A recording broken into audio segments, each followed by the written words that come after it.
How to unhide apps on iPhone. Let's get started. In case you have hide the apps and now you're wondering how to unhide those apps, watch this video till the end. Swipe to the right and head towards the app library. Once you're in the app library, scroll all the way down.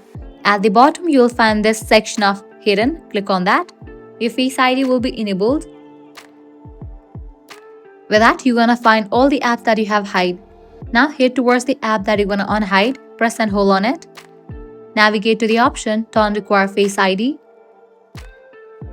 Once again, your Face ID will be enabled, and with that, the app will appear in your home screen. So this way you can easily unhide apps on iPhone.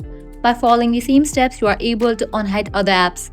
That's a wrap for this video. If this guide was helpful, don't forget to like, share and subscribe to our channel. Thanks for watching.